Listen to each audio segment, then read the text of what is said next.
We're gonna get on at the next station. But, So, I was talking to Mutz about this again. mhm. I don't know how comfortable you are talking about it, but you were in the Mormon church for 40 something years. Mm. Why did you leave? Truth claims were untrue. Well, what were some things that that that you were well, I don't know what you're thinking, and I've never been inside your head, so I guess like what was it that was unsatisfying for you, or what was it that didn't make sense to you? What was it that what made you start questioning? Because I know when you were a missionary too, you were very much an outsider, not outsider, but you were A an rebel. independent. Mm. But why did it take you 40 something years to be like, oh yeah, this isn't for me?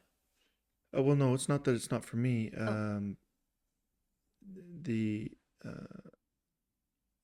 So first of all, when you grow up in a high demand religion, no matter what it is, and Mormonism is a high demand religion. Um, it permeates everything that you do. So when I was young, you were at church 3 or 4 or 5 days a week. You were in primary. Then you went into your youth program. So it's 3 or 4 hours a Sunday plus 2 or 3 days a week in youth or primary programs.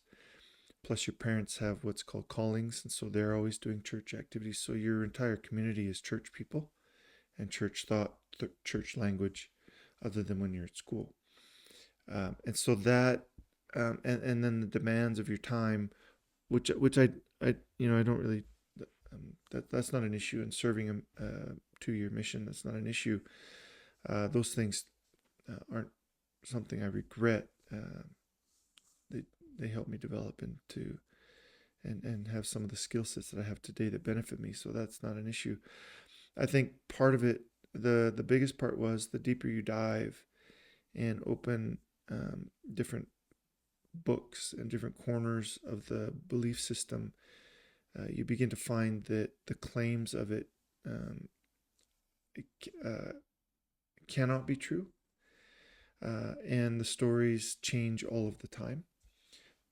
So moving goalposts as to how a certain doctrine developed or how a certain book was written. So when those goalposts move, you start to realize that they have to move because the claims of what was taught before as truth don't stand up to checking. I find that if you have truth, it should stand up to checking, and you won't have to move the goalpost to make it work. To add on to that, if God is going to hide truth in all that vagary and confusion, then thanks, that's not a God I want to deal with. So can you explain an example or two that made it one of the one of the biggest well, I can impressions get on you? well. It wasn't one of the biggest, but I can tell you one big one. And there's all sorts of apologetics that become involved. But you have what's called in Mormon scripture. You have what's called the Pearl of Great Price. The Pearl of Great Price was written by Joseph Smith back in the day when Egypt tombs and such of different pharaohs and were being discovered, at least by the West. They would raid these tombs and steal things out of them, and then they would sell mummies and different writings on the open market. It wasn't illegal at the time, and even if it was, I don't think the laws would have. Anyway, so some of that stolen stuff from Egypt had made its way to North America, and at the time, there was interest in it, and Joseph came upon a person selling, or he got word of a person selling a mummy. So he told people that we need to scrounge up some money to buy it because I'm going to interpret, God told me to, or whatever. I don't know that part as well as I should, but anyway, they bought this mummy, and inside it there was some papyrus. Okay, What is that? writings. Oh, okay. So he interpreted these writings. Now at the time, the Rosetta Stone had not been found yet.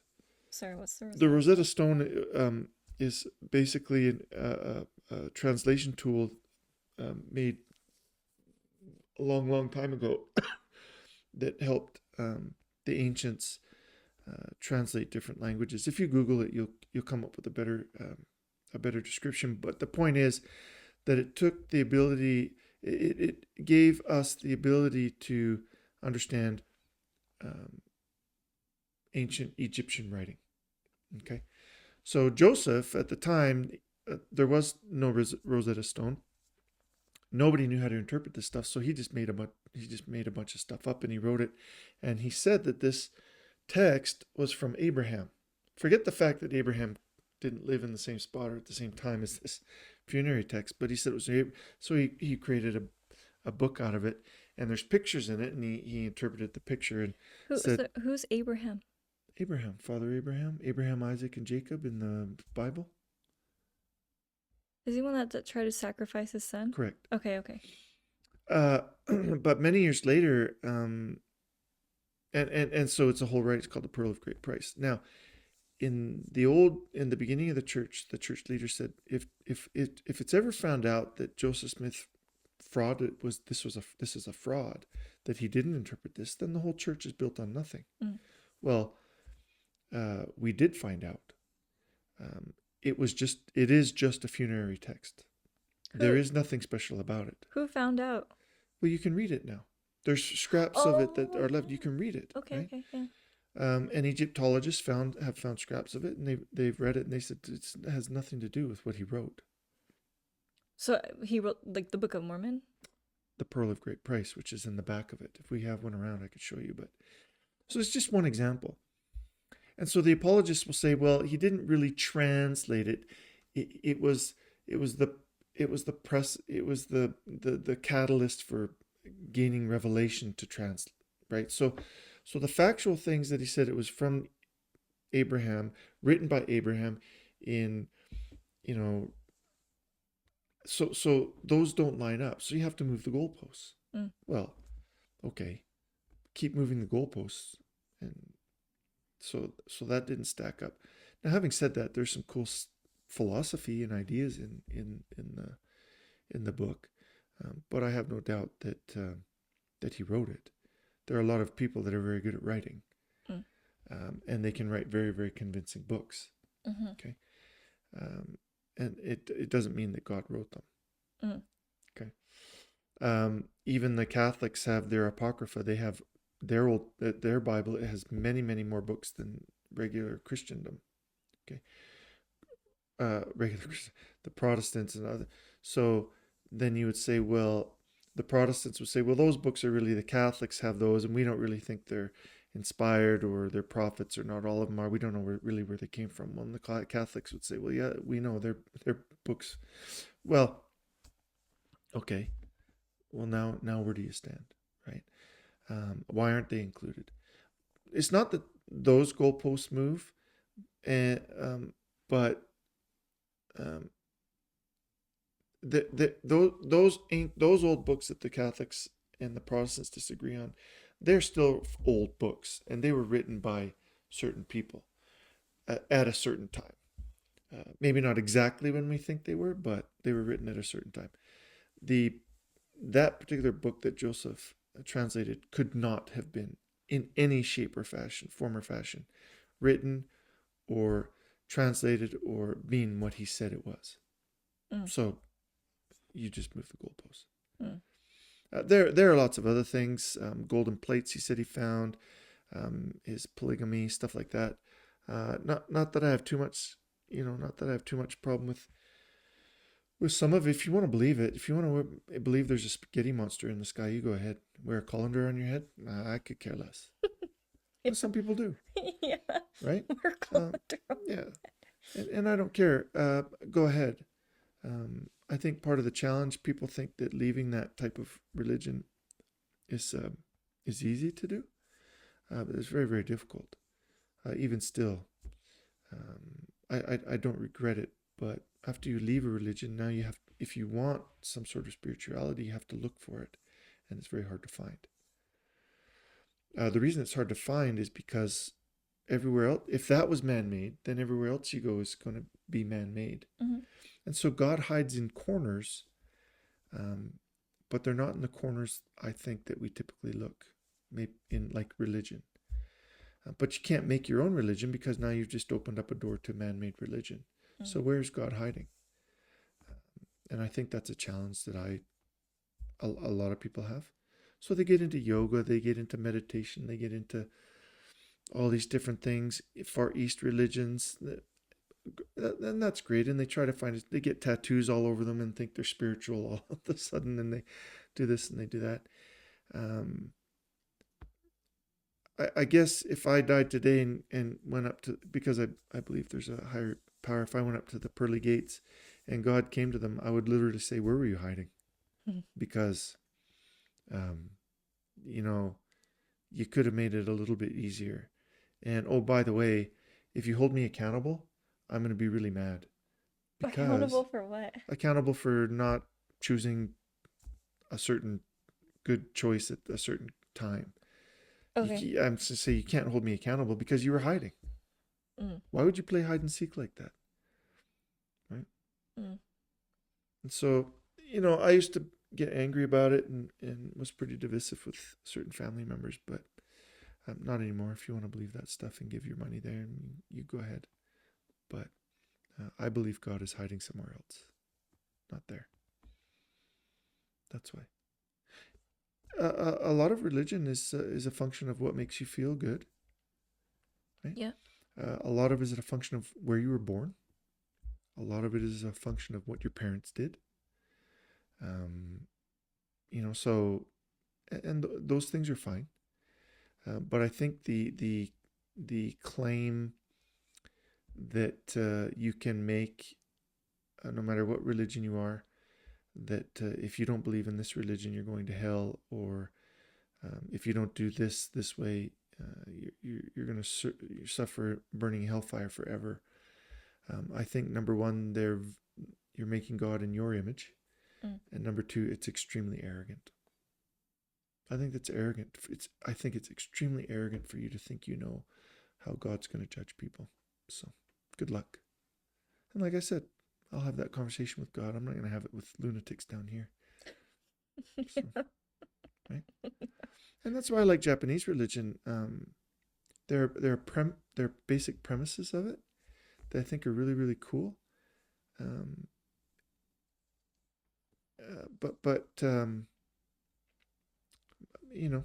You get to choose. I mean, there's good and bad about you choosing what you want to do and what you think is good, right and wrong. So again, God's hiding somewhere. I'm not quite sure where he is. Anyway, long story short.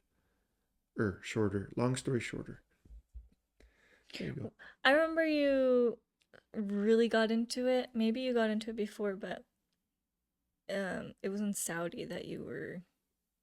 Well, prior to going to Saudi, I had studied deeply, very, very deeply into not only Mormonism and the scriptures, but all Christianity. Read the Quran once or twice in Saudi.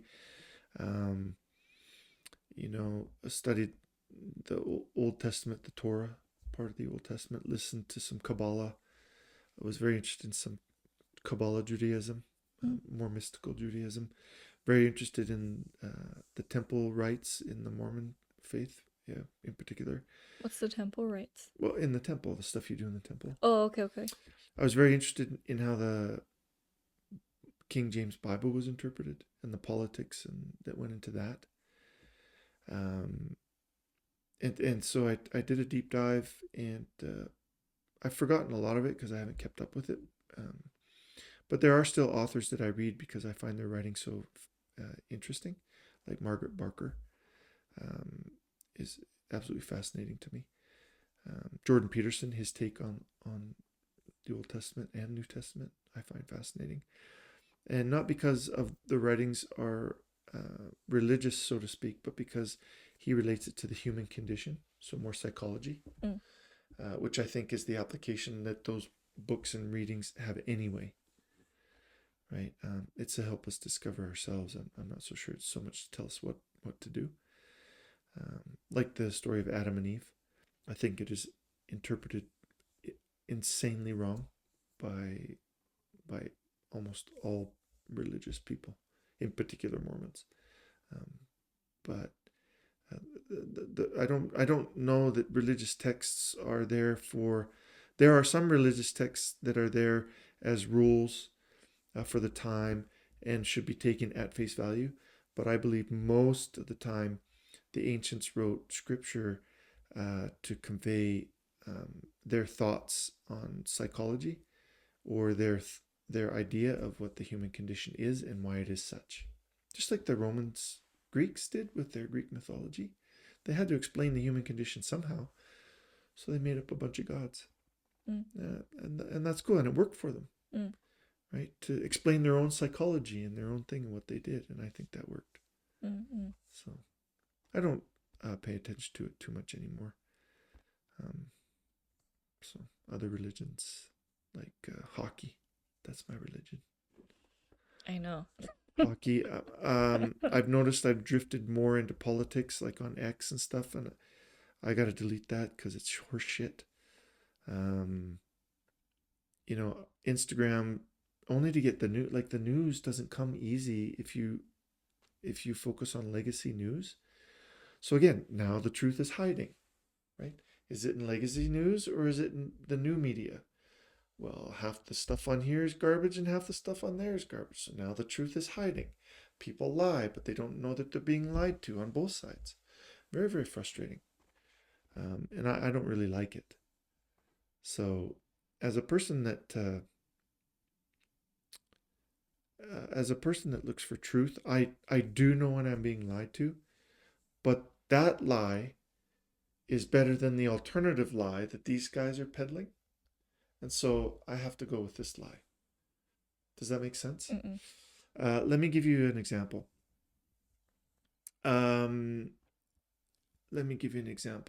You have two people, one on the left, one on the right. Okay? Let's use January 6th as an example. Okay. No, let's use the border as an example. Like the U.S. border. Okay. Tens of millions of people came across the border illegally to come into the United States because the border was wide open. That is indisputable. The left will say, no, the border wasn't wide open and we didn't have an open border problem. Well, they lied. Of course there was. Of course there is. The right will say, we're letting in terrorists, we're letting in bad people, which is also true. But of the millions of people that came in, a very, very small percentage of those were people that were probably dangerous. So you would say, well, even one is too many, right? You might say that. Okay, well then don't lie to me and tell me all of them are dangerous. They're all illegal, yes, because they broke the law to come in, but they're not all dangerous. So don't tell me that. They broke the law, so they are lawbreakers. In the rule of law country, they are lawbreakers. Gotcha. They're not all dangerous. Over here, don't tell me they're all families being broken apart. There are gang members, and there are, right? So both sides are lying to you to fit their narrative. I side with this side because I think that you do need to have borders. I know I'm being lied to a certain extent, or the narrative goalposts move to fit the narrative. I just don't like this narrative. I like this narrative less, so I'm going to go with that narrative, even though both sides are effectively, I don't know if lying is the right word. Exaggerating. They are adjusting the truth to fit a certain narrative, and they all do it. It happens in Canada as well, right? So the truth is hiding. Very, very, very difficult to find it.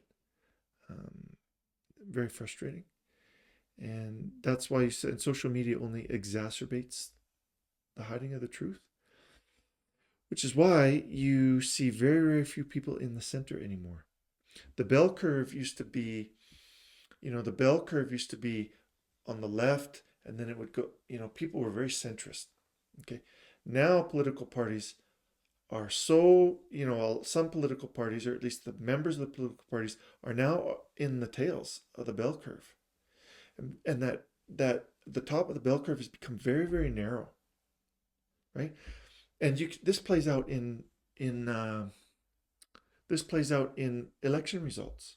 Okay, so poll after poll after poll shows 50%, and even though Trump won, the number of people that actually swayed of a voting bloc of 170 million or whatever it is, there's only 3 or 4 million people that actually swayed the vote. Mm.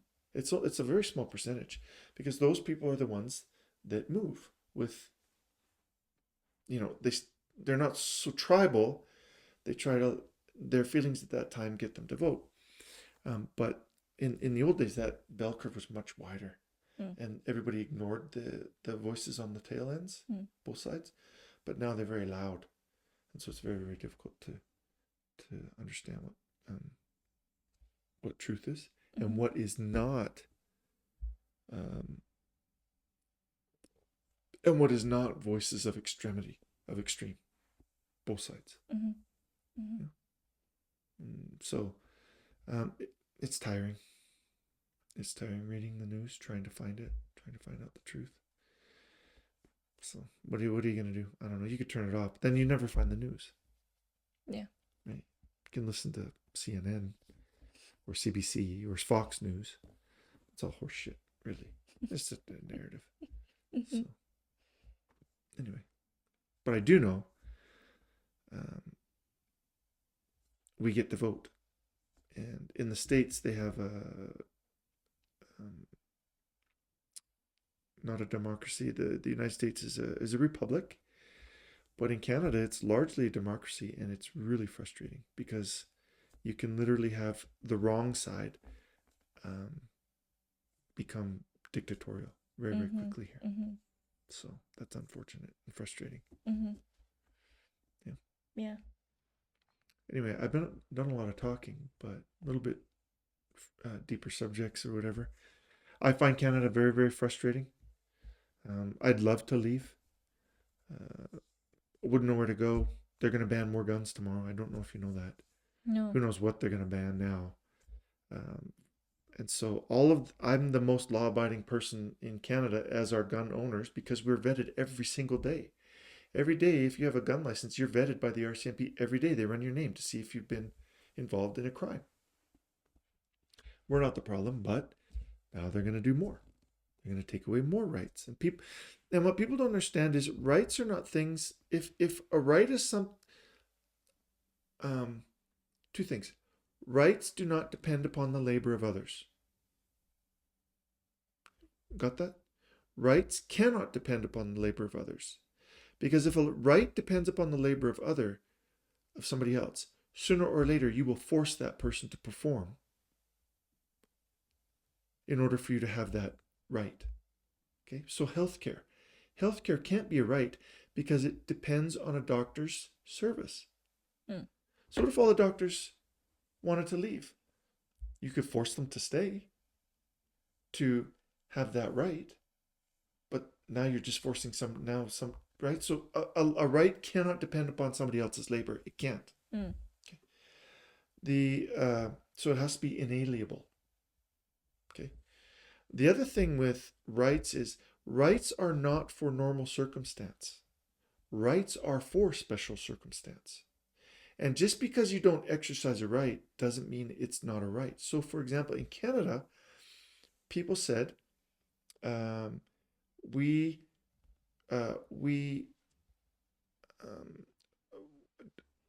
which is another reason I left the Mormon church. All religions really, they said the government said you cannot, you cannot donate to a cause that supports truckers, or you can't go outside and play, or you can't gather together for religious services. All those things are being fought, and so all the people would say, "Oh, you guys, why do you freedom, right? Freedom." Well, number one, freedoms are only worth something if you can exercise them in extraordinary times, because it doesn't take effort to exercise freedom when everything is normal. Make sense? I think. When things are normal, you don't worry about rights because they're just normal.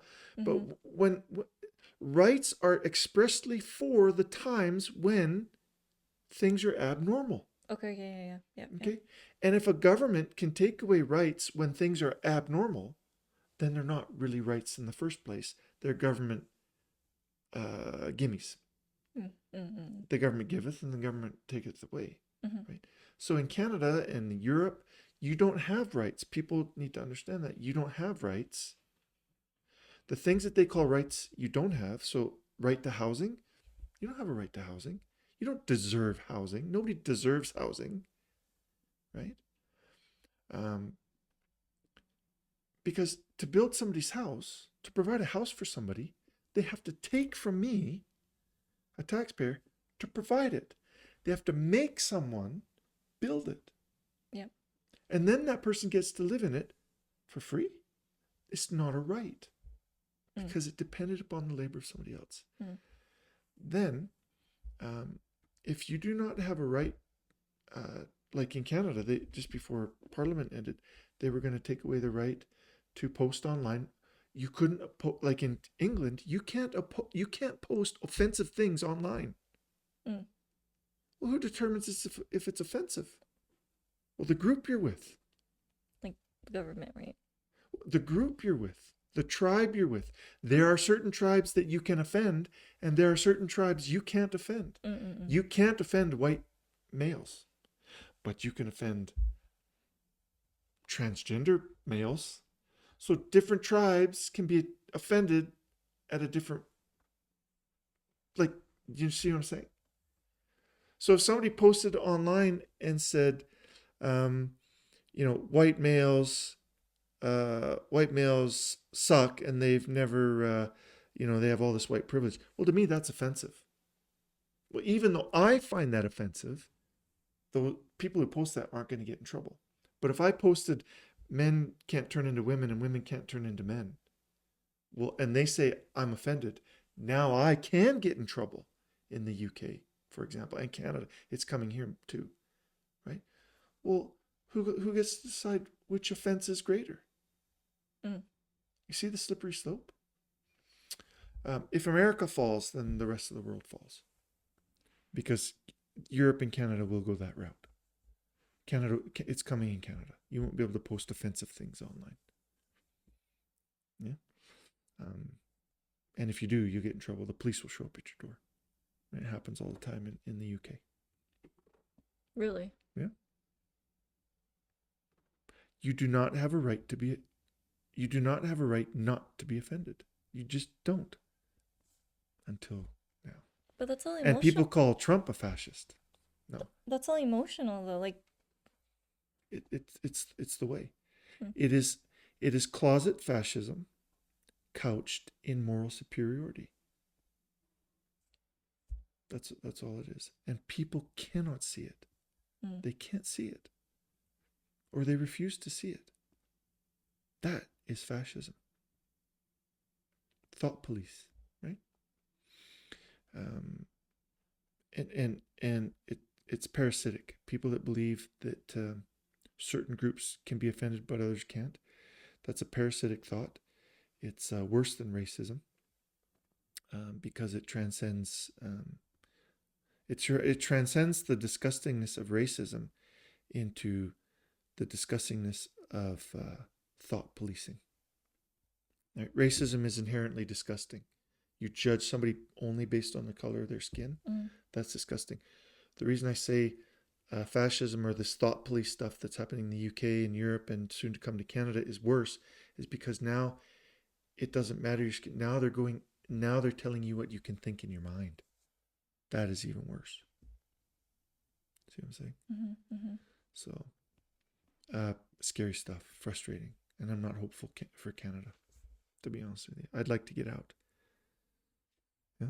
If my kids weren't here, I'd be gone already. So maybe in a couple months, we'll see what happens. I'll leave. You guys have to fend on your own. I'll sell this house and get out. Yeah. Where do you go? I don't know. I just don't know. Poland. Some of the Eastern blocs. are pretty safe. But yeah, so I would love to go to the States. Depends on the state. So we'll see what happens. But really depressing this subject today. No, not depressing. Enlightening, I would say, because I try to enlighten people. Yeah. Whether they agree with me or not, it's just how I think. So Yeah. That's why it's an opinion giving channel. This is all about opinions and thoughts. yeah, it's a cycle. So bad will be called good, and good will be called bad, and that cycle it goes back and forth all the time. Yeah. We're in the shit cycle. We're in the bad cycle. And the pendulum will swing, and it'll swing back, and it'll swing, and it'll swing back. But that takes generations, right? Yeah. And we'll see with AI and social media and other controls, or availability of information. We'll have to see how things pan out. But in today's world, it's pretty touch and go. It's pretty touch and go. I thought AI and social media would democratize information. It has, but what it's also done is it's brought out the controlling freaks and fascists, the true controlling freaks and fascists, the people that want to ban X, the people that want to ban, people off certain platforms, the people that want to ban. That's fascist talking. Letting people say whatever they want on X is not fascism. That's true freedom of speech. But there are those that would, as soon as you hear somebody say, "Oh, we should ban somebody from," okay, you're a fascist. Anyway, thanks for the conversation. You're welcome. It wasn't really a conversation. It was more Well, thanks for your thoughts. Thanks for the ability, the time for me to pontificate. You're welcome. Thanks for talking. Because Awesome. I didn't really have anything to say today, so I thought I should just push the Done. podcast on you. Done. Next week. Oh yeah, I will be here next week. Next week I have a fun topic too, which I'll Okay. tell you off camera. A fun topic. Okay. Yeah, which I think will excite you. Awesome. Okay, thanks for tuning in. Like and subscribe and share with your friends and family. Have a great day. Why are you laughing? Because I don't know what to say. Share with your friends and family. Yeah. Cheers. Bye bye.